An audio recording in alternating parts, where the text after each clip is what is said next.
재미있는 이야기인데요. 이제 남자 꼬마애가 엘리베이터를 탔습니다.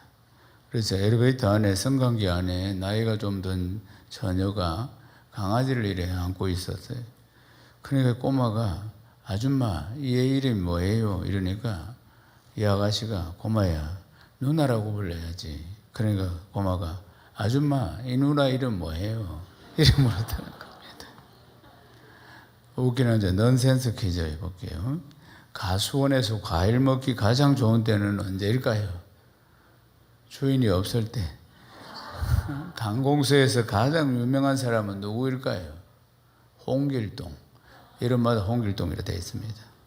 구리는 구리인데 아무짝에도 쓸모가 없는 구리는 뭘까요?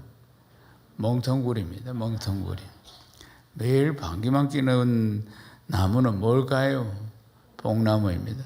세상에서 가장 큰 나무는요, 대나무입니다. 꽃은 꽃인데 뜨거운 꽃은요, 불꽃입니다. 겨울이면 옷을 벗고 여름이면 옷을 입는 것은 뭘까요? 나무입니다.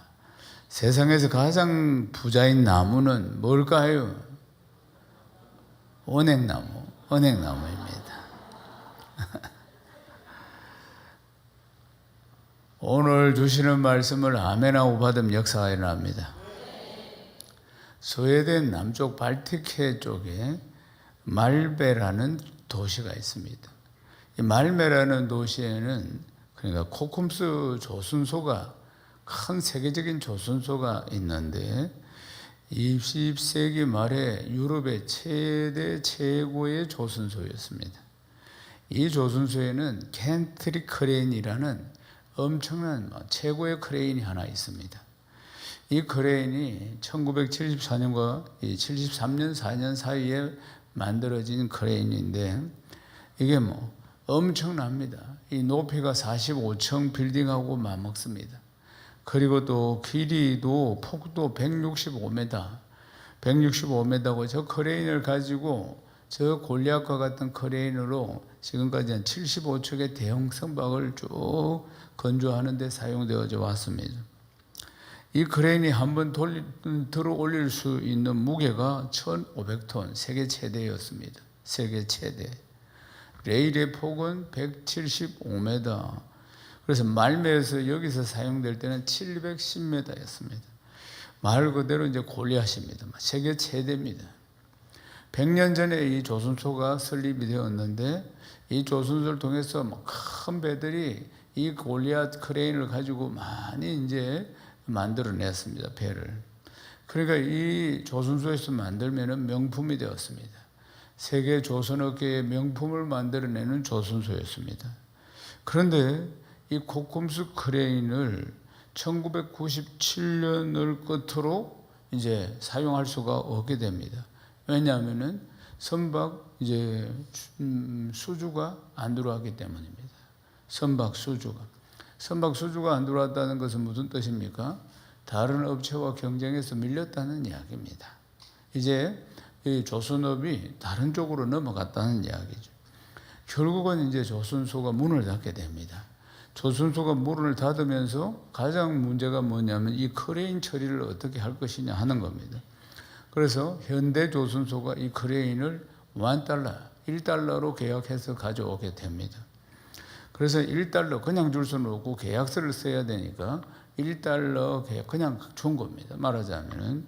그러니까 철거하는데도 엄청난 비용이 들어가니까 그래서 이제 조선업은 이제 끝났고 그래서 흉물로 남아 있으니까 그래서 이제 원래는 덴마크에 있는 한 회사에서 이걸 가져가기로 했는데 그 회사가 부도가 나는 바람에 결국 현대중공업으로 넘어왔습니다. 그래서 현대중공업에서 이 크레인을 접수를 해서 $1 계약서를 쓰고 이제 철거해서 가지고 가는 날 이게 말매의 상징이고 실제로 지금까지 말매의 자존심이었대. 이 도시가 스웨덴의 세 번째 도시였습니다. 근데 이 자존심이었는데 이게 다 무너지는 것입니다. 말매의 상징인 이 켄트리 크레인이 철거되는 날. 그래서 1202년입니다. 9월 25일 날. 1202년 9월 25일 날 이 크레인을 철거해서 한국행으로 보낼 때 그때 말매 시민들이 부두에 나와서 인산인해를 이루면서 전부 막 통곡을 한 겁니다. 통곡을. 그래서 스웨덴은 국영방송국이 그날 장통곡을 내보낼 정도였습니다. 그러니까 신문들은 전부 다 말매가 울었다 이런 타이틀로 다 신문이 나갔습니다. 말매의 눈물이라는 말이 생겼습니다. 그러니까 1980년대 스웨덴의 조선산업이 불황에 빠지게 되면서 이제 사람들이 실직자가 막 생기는 것이요. 말매에는 거의 다 조선업에 종사를 했는데 1990년에서 1995년 사이에 말매에서 조선업에 종사하다가 이제 조선업이 끝남으로 해서 실업자가 된 사람들이 27,000명이었습니다. 실업자가 넘치고 뭐 소득이 없으니까 범죄가 뒤끌고 이래 말매가 이런 도시가 되어버린 겁니다. 이때 말매시에 강력한 티주도가 나타났는데 1994년부터 2013년까지 무려 한 20년 동안 말매 시장을 한 일마르 헤팔루라는 인물입니다. 근데 세태에 가는 이 말매 제3의 도시였는데 이게 전부 다 이제 조선소를 통해서 그렇게 경기가 일어나서 이 제3의 도시를 유지했는데 이게 끝났기 때문에 이제 조선업이 끝났기 때문에 그래서 이제 이 시장이 되어서 이 어떻게 세태에 가는 이 도시를 다시 살릴 것인가. 그래서 말매를 재건축을 하기로 마음 먹습니다. 그래서 제일 큰 문제인 이 코쿰스 크레인을 철거하기로 이 시장이 결정을 딱 합니다. 그래서 이제 코쿰스 크레인을 이제 한국에서 인수인계해가지고 철거해가지고 가지고 가게 되고 이제 그래서 이제 그 자리를 전부 조선소가 있었던 자리를 싹 다 정리를 합니다. 그래서 이제 이 말매 시민들은 이제 코쿰스 크레인이 철거되는 날 그날 흘린 눈물을 그들이 잊지 않고 있었습니다. 어떻게 하든지 이 도시를 살려야 한다. 다시 전화위복으로 기회를 삼아야 한다는 것이 이 시민들 전체의 마음이었고 시장의 마음이었던 것입니다. 그래서 이제 당국과 시민들이 힘을 합쳐가지고 조선소 터전 그 공장지대에 이제 거기다가 뭘 이제 설치하느냐 하면은 주거지역, 교육, 서비스, 비즈니스, 여가생활, 그리고 친환경적인 미래형 도시를 건설하기 시작합니다. 그래서 중앙정부에서 한 340억 원을 지원을 받아서 그래서 공장 부지를 매입해가지고 2002년부터 본격적인 개발에 들어갔습니다. 그래서 친환경 루타운을 건설한다는 것입니다. 이제 크레인이 해체된 그 자리에 말매의 새로운 상징물로 건축을 하나 하는데 54층짜리 초대형 건물을 세웁니다. 이렇게 이 초대형 건물이 지금 여러분 멀리서 그림을 보셔서 잘 모르시겠지만 이게 건물이 이렇게 비틀어져 있습니다. 건물이 직선으로 딱 올라간 게 아니고 이렇게 타원형으로 비틀면서 이렇게 올라갔습니다. 보이십니까? 예, 영안이 밝으십니다. 그래서 이 건물이 아주 이 타원형으로 나사같이 털면서 이렇게 건물이 54층까지 올라갔는데 누가 이 설계를 하고 건축했냐면 스페인 건축가인 산티아고 칼라트브라바라는 아주 유명한 사람이 건축 이제 디자인을 했습니다. 그래서 이 건물이 스칸디나비아 반도에서 가장 높은 건물로 지금까지 기록이 되어 있습니다. 그런데 이 북유럽에서 가장 높은 독창적인 이 건물이 나사형으로 비틀면서 이렇게 올라가기 때문에 관광객들이 말매로 이 건물을 보러 그렇게 많이 온다는 것입니다.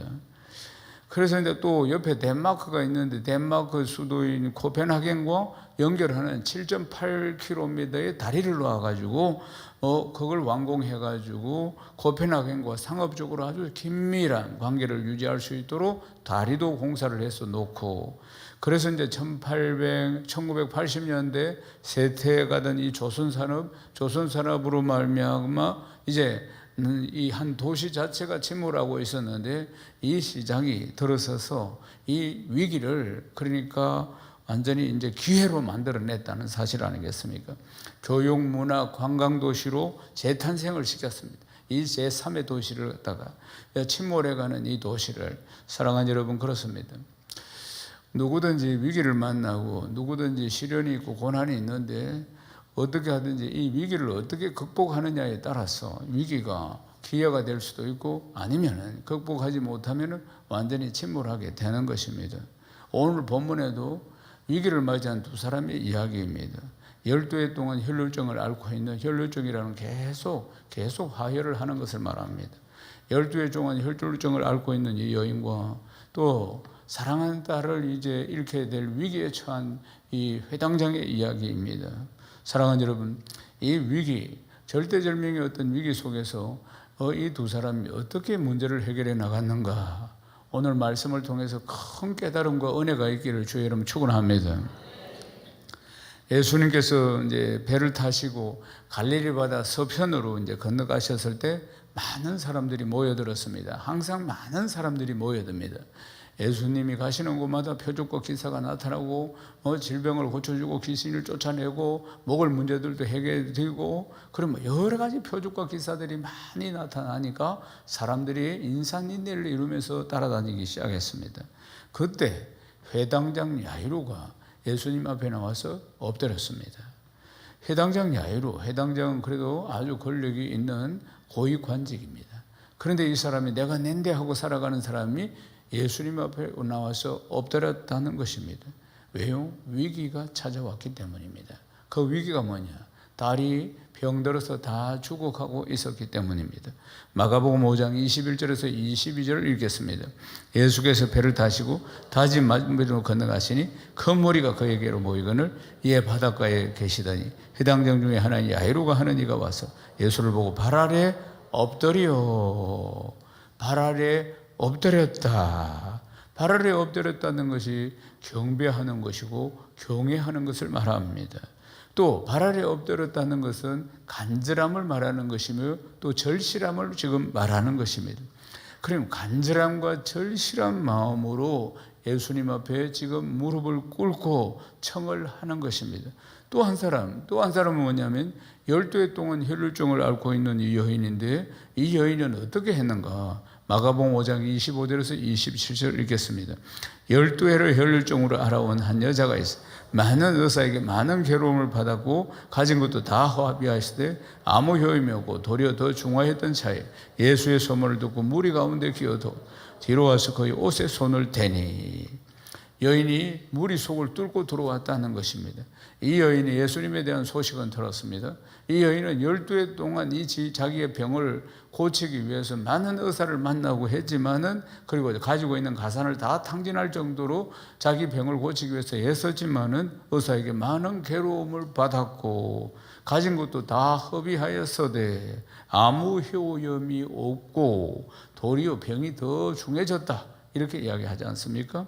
그런데 예수님 소문을 들으니까 예수님이 자기 같은 환자들의 질병도 고쳐주시고 귀신도 쫓아내시고 심지어는 죽은 자도 살리신다 하는 소식을 듣고, 내가 예수님 옷자락이라도 잡으면 고침받을 수 있지 않겠나, 이런 믿음이 그 안에서 생긴 것입니다.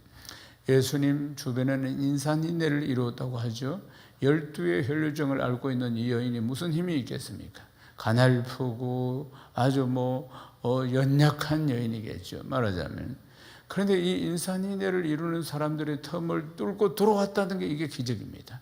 그러니까 얼마나 죽기 살기로 들어왔을 거 아닙니까? 사람을 해집고 예수님 주변에는 예수님 12제자가 딱 지키고 있고 함부로 들어오지 못하도록 막고 있고 그럴 텐데, 그런데 이 여인이 그 사이를 뚫고 들어갔다면 필사적으로 들어갔다는 것입니다. 필사적으로. 우리가 그걸 상상해 볼 수 있겠죠? 사랑하는 여러분, 사람들이 무리가 있을 때 그 사이에 뚫고 들어가기 쉽습니까? 결코 쉽지 않습니다. 그런데 이 여인이 그 연약한 몸으로 예수님께 접근을 해서 뚫고 들어가서 그 많은 사람 사이를 뚫고 들어가서 예수님의 옷자락을 만졌다는 거 아니겠습니까? 얼마나 간절함이 그를 그렇게 만들었겠습니까? 사랑하는 여러분, 우리가 인생의 위기를 만났을 때, 어려움을 만났을 때 그것을 통해서 쓰러질 수도 있고 아니면 이것을 반전의 기회로 삼을 수가 있는 것입니다.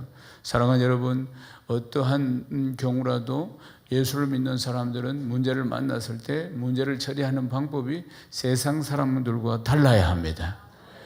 우리는 문제를 바라보지 말고 사람을 바라보지 말고 환경을 바라보지 말고 믿음의 주요 온전케 하시는 예수 그리스도를 바라봐야 합니다. 위기의 상황 가운데 저마다 어떻게 자기가 이 위기를 해결할 것인가 하는 생각들을 알고, 그리고 자기가 생각한 대로 행동을 하겠죠. 위기를 해결해야 되니까. IMF 때 이런 일이 있었습니다. 참 슬픈 이야기인데, 이제 젊은 부부가 있었습니다. 남자가 어디를 다니고 있는, 봉제 공장을 다니고 있어요. 자그마한 봉제 공장을 다니고 있는데, 그런데 이제 이 IMF로 봉제 공장이 문을 닫았습니다. 문을 닫았는데 이제 결혼해서 지금 젖먹이 아이가 하나 있어요. 젖먹이 아이가 있는데 이 분유를 사서 먹여야 되는데 돈이 하나도 없는 것이. 그러니까 이 두 사람이 배를 고른 것은 뭐 먹고 돈이 없어서 그런 거는 뭐 그래도 그렇지만, 이 아이가 굶어서 막 우는 소리를 들으면은 이 남자가 견딜 수가 없는 거예요. 자기 아이가 못 먹어가지고 배가 고파서 우는 소리를 들으니까 막 가슴이 찢어질 것 같아요. 그래도 뭐 대책이 없는 것입니다. 그래서 이 젊은 남자가 고물상 앞을 지나가다가 저 고물을 훔쳐가 팔면은 그래도 아이 분유라도 사서 먹일 수 있다는 생각을 하게 되고, 그래서 고물상 앞을 지나가다가 그 고물을 훔칩니다. 그러다가 잡혔어요. 그래가지고 이제 보면 TV에 보면 나오는데 막 그렇게 슬프게 흐느끼 우는 모습을 보게 됩니다. 그 모습을 보면 참 마음 아픕니다. 아이 분유 하나 사기 위해서 이제 IMF부터 일어난 사건인데, 근데 위기가 왔는데 이 남자는 이렇게 해결하려고 했다는 겁니다. 이 비슷하다니까 장발장이라고 오래된 이야기 속에 나옵니다. 장발장은 배고픈 조카가 막 배가 고파 울고 있으니까, 그래서 나가서 빵을 훔치다가 잡혔습니다. 빵을 훔치다가 잡혔는데, 얼마나 이제 조카들이 배가 고파서 굶어서 막 울고 있으니까 절박하니까 자기가 선한 의도에서 빵을 훔쳤지만은 그러나 거기에 잡혔습니다. 그래서 감옥에 가서도 견딜 수가 없어. 조카들 생각하면은 조카들이 다 굶어 죽을 것 같아. 그러니까 자기가 탈옥을 합니다. 그러나 또 잡히죠. 또 탈옥하다 잡히고, 그래서 형을 19년 살고 빵 하나 훔쳤다가 결국 나오게 된다는 이야기입니다. 사랑하는 여러분, 절박하다고 해서 자기가 지금 절박한 상황이라고 해서 잘못된 방법을 선택한다고 해서 면죄부를 줄 수가 없다는 것입니다. 사랑하는 여러분, 절박한 상황이 벌어진다 할지라도 그런 일을 하면은 면죄부를 줄 수가 없는 것이 세상 아니겠어요? 사랑하는 여러분, 절박함이 올수록 우리는 사건보다, 문제보다, 사람보다, 어떤 상황보다 믿음의 주여 온전케 하시는 예수 그리스도를 바라봐야 합니다. 아멘이십니까? 사랑하는 여러분, 위기 가운데 우리가 뭘 바라봐야 될 것인가? 예수님은 보이지 않고 문제가 태산처럼 나에게 다가올 겁니다. 문제보다 더 크신 주님을 바라봐야 하는 것입니다. 그렇지 않으면 문제를 해결할 수가 없는 것입니다. 해당장 야이로를 보십시오. 해당장 야이로가 딸의 죽음 앞에 지금 서 있습니다. 그래서 해당장 야이로는 보면 딸 하나밖에 없습니다. 사랑하는 딸이 다 죽게 되었는데 아비의 마음이 어떻겠습니까? 또 가진 재물을 다 병 고친다고 다 허비하고도 고치지 못했던 이 여인의 절망감은 또 어떻겠습니까? 사랑하는 여러분, 이들에게는 예수 그리스도 외에는 희망이 없는 겁니다. 아멘이십니까? 예수님이 많은 병자를 고치시고 이적을 행하신다는 것을 듣고 이제 혈루증 여인이 정말 예수님 옷자락만 잡아도 내가 고침받을 것이다, 이런 절박한 마음으로 어떻게 그 많은 사이를 뚫고 들어왔는지 참 기적 중에 기적입니다. 그 간절함이 그 연약한 몸으로 그 많은 사람들을 뚫고 들어와서 예수님의 옷자락을 만지게 한 것 아니겠습니까? 마가복음 5장 23절을 읽겠습니다. 간곡히 구하여 이르되 내 어린 딸이 죽게 되었사오니 오셔서 그 위에 손을 얹으사 그로 구원을 받아 살게 하소서 하거늘. 아멘. 해당장 야이로가 예수님 앞에 무릎을 꿇고, 예수님, 내 어린 딸이 다 죽게 되었습니다. 오셔서 그 위에 손을 얹어서 기도해 주셔서 내 딸이 구원받게 하여 주옵소서, 살아나게 해달라고 간청을 합니다. 간곡히라고 해요. 간곡히 구하여, 간절하게 구했다고 지금 이야기하고 있지 않습니까? 사랑하는 여러분, 12의 혈루증을 앓고 있는 여인도 마찬가지입니다. 마가복음 5장 28절을 읽겠습니다. 이는 내가 그의 옷에만 손을 대어도 구원을 받으리라 생각함이리라. 구원받을 것이라고 딱 생각합니다. 그러니까 해당장 야이로도 그로 구원을 받아 살게 하소서. 구원을 받는다는 병고침에서 구원을 받는 것입니다. 이 혈루증 여인도 예수님 옷자락만 내가 만져도 내가 이 병에서 구원 받을 것을 자기가 참 믿고 그렇게 했다는 사실 아니겠습니까? 사랑하는 여러분, 믿음대로 됩니다. 오늘 말씀을 들으면서 나의 연약한 믿음을 하나님 도와주시옵소서 간구해야 합니다. 그런데 이제 이 12의 혈루증 여인이 이 사건이 어디에서 일어났냐면 해당장 야이로의 집에 가는 중에 일어났다 그 말입니다. 가는 중에 일어났으니까 예수님이 멈추시고 그리고 이 12의 혈루증 여인에게 또 말씀하시고 이러면서 이제 지체가 되니까 해당장 야이로는 상당히 마음이 긴장이 되었고 상당히 힘이 들었을 것입니다. 지금 초를 다투고 있는 이런 상황인데 빨리 가야 되는데 지금 이 12의 혈루증 여인이 중간에 나타난 것입니다.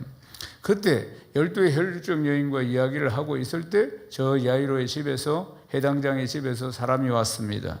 사람이 와서 이렇게 말합니다. 마가복음 5장 36절 예수께서 그 하는 말을 곁에서 들으시고 해당장에게 이르시되 두려워하지 말고 믿기만 하라 하시고 뭐라고 이제 보고를 했느냐면 딸이 죽었습니다. 이렇게 보고를 한 겁니다. 예? 그쪽에서 사람이 와서 딸이 죽었습니다. 이제 뭐 선생님을 더 괴롭히지 마십시오.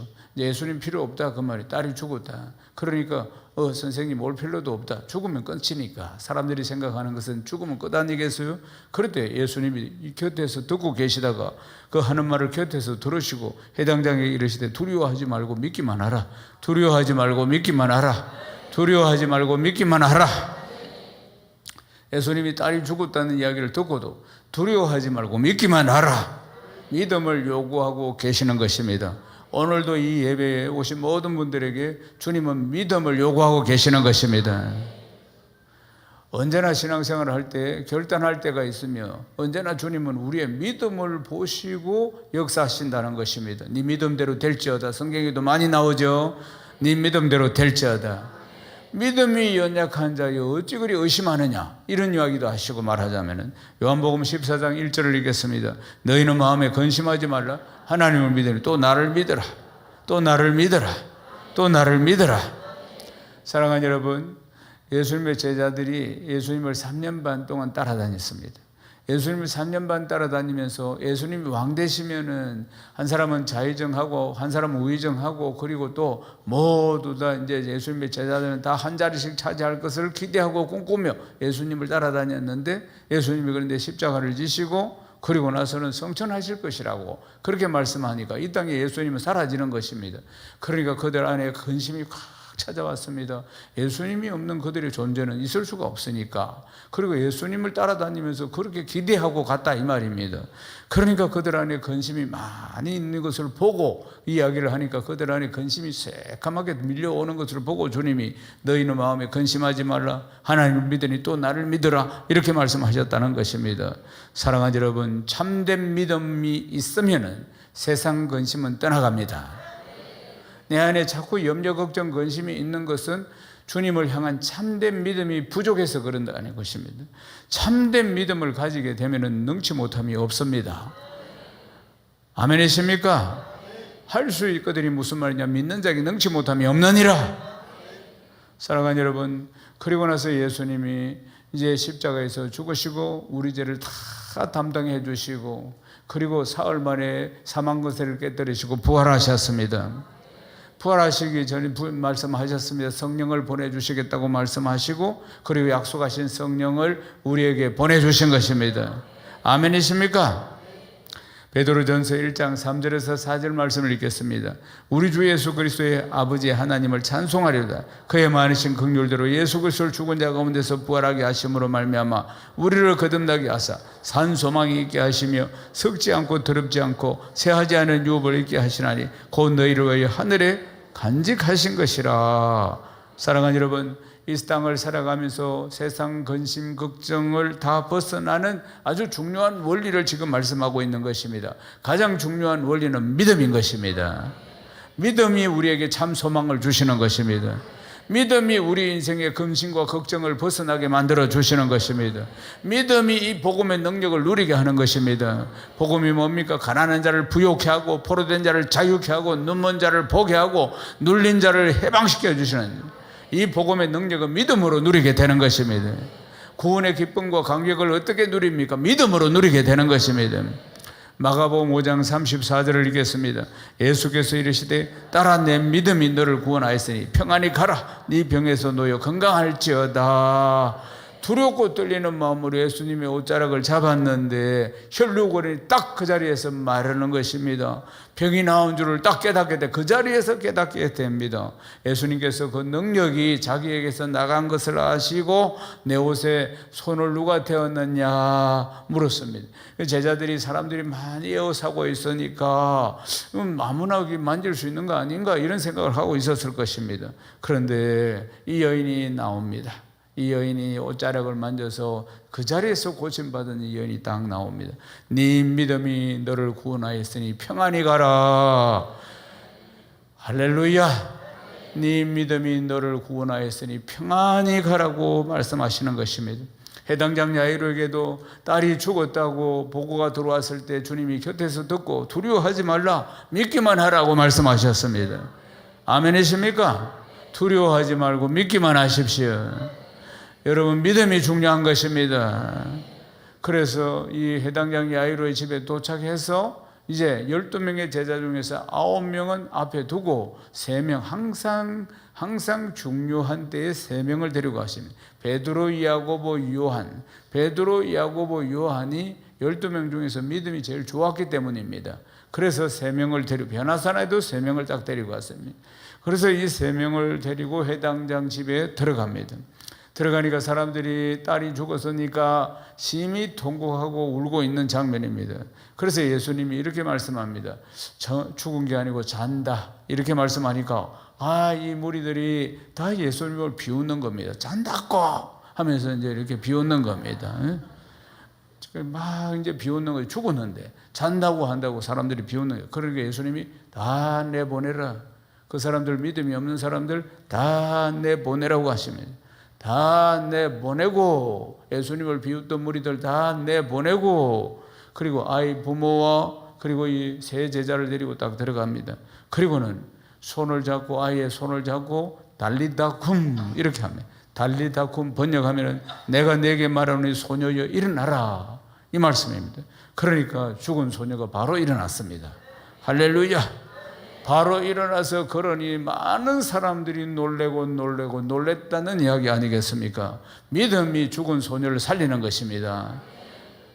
사랑하는 여러분, 예수 믿어서 믿음이 생기면 사랑하는 여러분, 모든 예수를 믿어서 누리는 모든 능력은 믿음에서 나오는 것입니다. 항상 믿음을 보십니다. 주님이 역사하시기 전에 믿음의 분량을 항상 보신다는 것을 기억해야 합니다. 사랑하는 여러분, 믿고 의지하고 바라보는 자가 하나님의 일하심을 볼 수가 있습니다. 히브리서 11장 1절에서 2절을 읽겠습니다. 믿음은 바라는 것들의 실상이요 보이지 않는 것들의 증거니 선진들이 이로써 증거를 얻었느니라. 아멘. 히브리서 11장은 믿음장입니다. 그럼 믿음에 관해서 쭉 말씀이 나옵니다.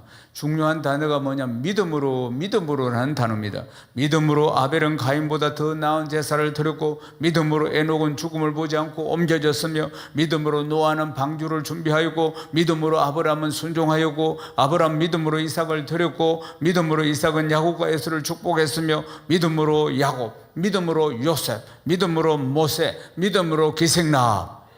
아멘이십니까? 11장에 수많은 믿음의 선조들의 이야기가 나옵니다. 모두 다 믿음으로 하는 이야기입니다. 사랑하는 여러분, 주님이 우리에게 믿으라고 지금 말씀하고 계십니다. 믿음으로 승리해야 된다는 것입니다. 아멘이십니까? 1863년에 미국의 한 농촌 마을에 남자아이가 태어났습니다.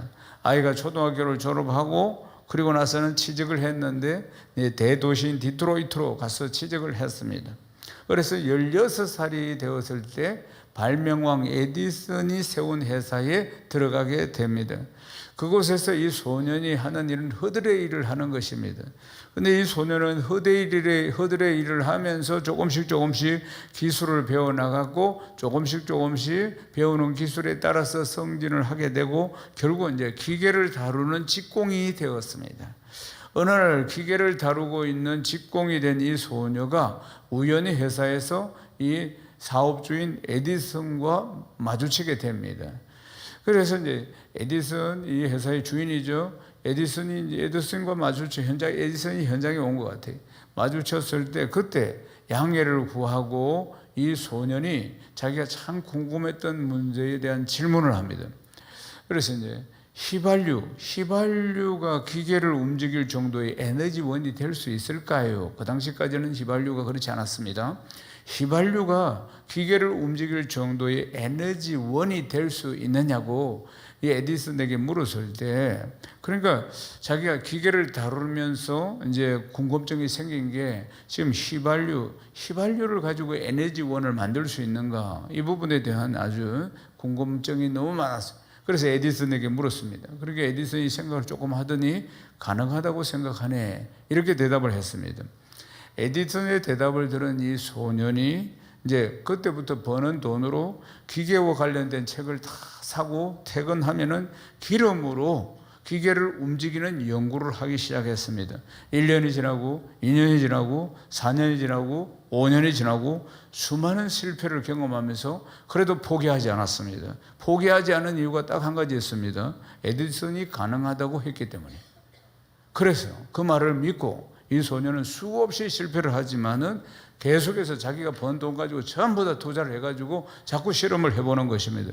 무려 8년이 지났을 때 그때 휘발유로 움직이는 동력원이 만들어졌는데 그 기계를 엔진이라고 하는 것입니다. 휘발유를 가지고 돌릴 수 있는 동력을 만들어내는데 엔진을 만들어내게 됩니다. 에디슨에게 질문했을 때 나이가 16살인 소년이었습니다. 그 이름이 누구냐? 헨리 포드입니다. 포드 자동차 회사의 창립자 헨리 포드, 훗날 자동차 왕이라고 불리웠던 헨리 포드였습니다. 그래 수많은 실패를 해서 8년 만에 만들어냈는데 이 에디슨의 말 한마디를 믿고 그렇게 인내하고 노력했다는 것입니다. 사람의 말도 이렇게 힘을 주고 능력을 주는데 하물며 전능하신 하나님의 말씀이 어떻겠습니까? 하나님께서 우리에게 뭐라고 하십니까? 두려워 말고 믿기만 하라. 따라서 하십시오. 두려워 말고 믿기만 하라. 더 크게 두려워 말고 믿기만 하라. 더 크게 두려워 말고 믿기만 하라. 아멘이십니까? 믿음이면 다 된다고 하지 않습니까? 어느 정도의 믿음이면 겨자씨만한 믿음, 겨자씨는 좁쌀만합니다. 겨자씨만한 믿음이 있어도 이 산을 들어서 바다에 던지리라고 말씀하고 있지 않습니까? 두려워하지 말고 믿기만 하라. 네가 겨자씨만한 믿음이 있어도 이 산을 들어서 바다에 던지리라. 사랑하는 여러분, 하나님을 신뢰하십시오. 아멘이십니까? 내가 믿는 창조주 하나님을 믿으십시오. 사랑하는 여러분, 말매에게 쇠퇴해가는 조선업, 이 말매라는 도시에 이 쇠퇴해가는 조선업은 위기였습니다. 그런데 한편으로는 위기를 반전의 기회로 삼고 기회로 삼고 그렇게 해서 새로운 도시를 만들어낸 거 아니겠습니까? 사랑하는 여러분, 해당장 야이로 12의 혈루증 여인, 그들이 맞이한 위기, 그 위기는 예수님의 은혜를, 예수님의 이 살아계신 놀라운 역사를 경험하는 기회가 된 것 아니겠습니까? 사랑하는 여러분, 이 믿음이었으면 언제든지 위기는 기회가 됩니다. 하나님이 살아계시기 때문입니다. 아멘이십니까? 로마서 5장 3절에서 4절 말씀을 읽겠습니다. 다만 이뿐 아니라 우리가 환난 중에도 즐거워하나니 이는 환난은 인내를, 인내는 연단을, 연단은 소망을 이루는 줄 알미로다. 우리가 환난 중에도 시련 중에도 즐거워하나니 환난은 인내를, 인내는 연단을, 연단은 소망을 이루는 줄 알미로다. 새 소망을 바라보게 하신다는 것입니다. 사랑하는 여러분, 어떤 어려움이 있습니까? 어떤 시련 가운데 있습니까? 오늘 주님의 음성이 들려옵니까? 두려워 말고 믿기만 하라. 이게 남에게 주는 말씀이 아니고 나에게 주시는 말씀이라 그 말입니다. 사랑하는 여러분, 믿음의 사람에게는 위기가 기회가 된다는 것을 기억해야 합니다. 어려운 가운데 간절함을 가지고 믿음으로 주님 앞에 나아가야 하는 줄로 믿습니다. 믿음으로 승리하는 것을 경험해야 하는 것입니다. 믿음으로 새 소망을 바라보아야 한다는 것입니다. 언제나 일하시는 여호와, 역사하시는 여호와, 살아서 역사하시는 내 하나님 아니겠습니까?